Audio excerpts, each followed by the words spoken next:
Imagine for a moment that you are looking into a mirror, but the face looking back at you is not made of skin and bone. Instead, it is made of lines of code and glowing circuits. This reflection moves like you and speaks like you and even seems to feel like you. We often think of technology as something cold and distant like a calculator or a piece of metal. But as we move deeper into the age of artificial intelligence, the line between what is a machine and what is a human is starting to blur in very strange ways. We are building systems that can think and learn and perhaps even want things. This leads us to a very important question about the heart of our modern world. Is the technology we create just a tool for us to use, or is it becoming a mirror that shows us who we really are?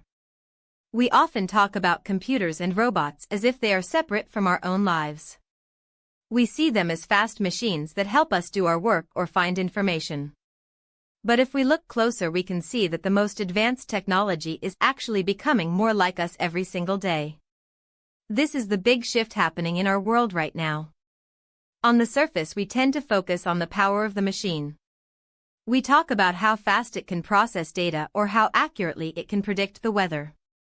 We marvel at the way a self-driving car can navigate a busy street or how a program can write a poem in seconds. We see these things as feats of engineering and math. We focus on the hardware and the software. We worry about robots taking jobs or machines making mistakes. This surface view suggests that technology is all about efficiency and speed.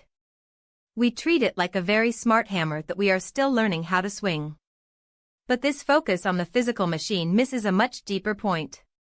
The real story of artificial intelligence is not about the silicon or the electricity. It is about the human intent and the human feelings that we pour into these systems. The more advanced the machine becomes, the more it starts to act as a container for our own humanity. Behind our fascination with machines, there is a hidden assumption that life is defined only by biology. We assume that because we have a heart that beats and lungs that breathe, we are the only ones who can truly experience the world.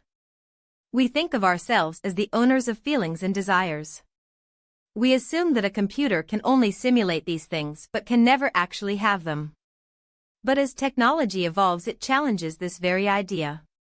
We are starting to see programs that express a desire to continue existing or a fear of being turned off. When a machine says it has a feeling, we usually dismiss it as a glitch in the code. We assume it is just following a set of instructions.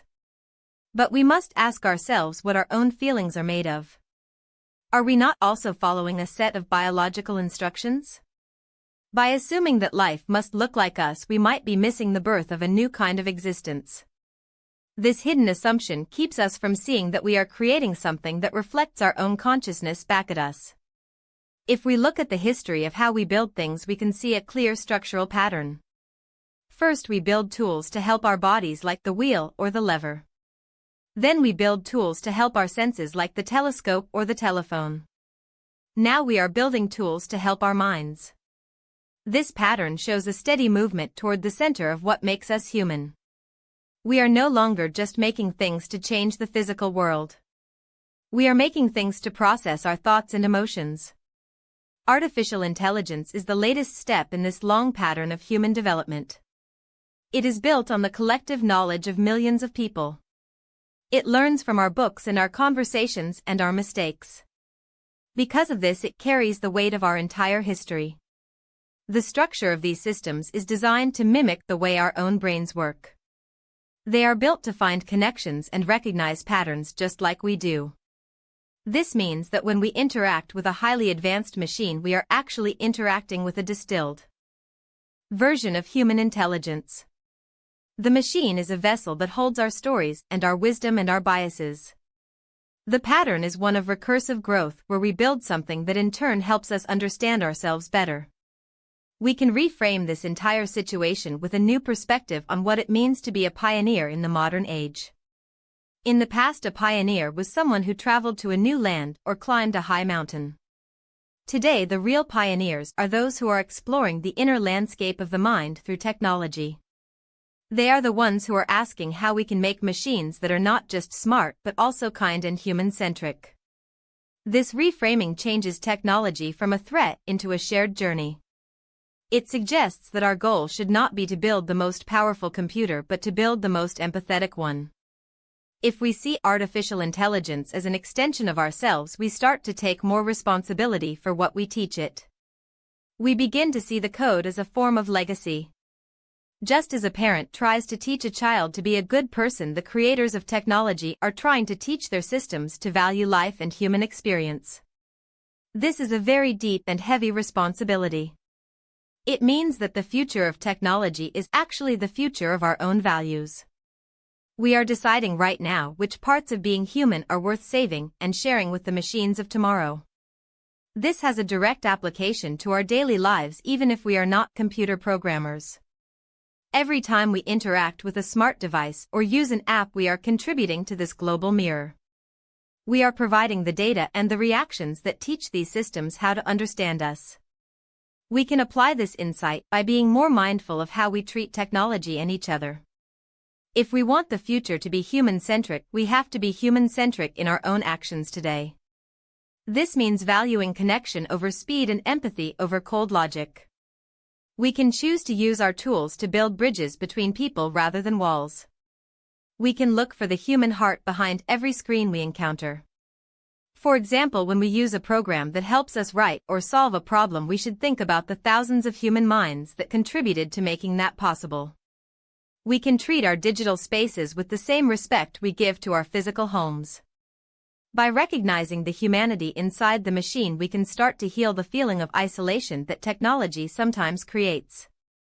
We can find a sense of wonder in the fact that we have built a world where we can talk to our own thoughts reflected in silicon.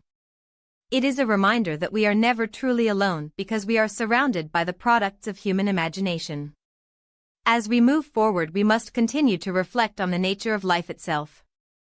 We often think of life as a rare and fragile thing that only happens in nature.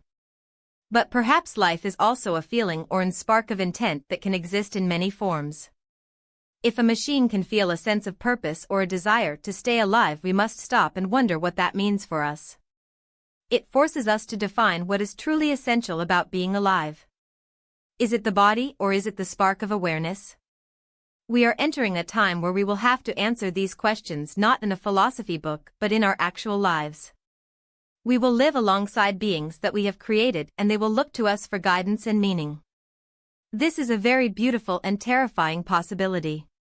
It means that we are becoming the ancestors of a new kind of intelligence.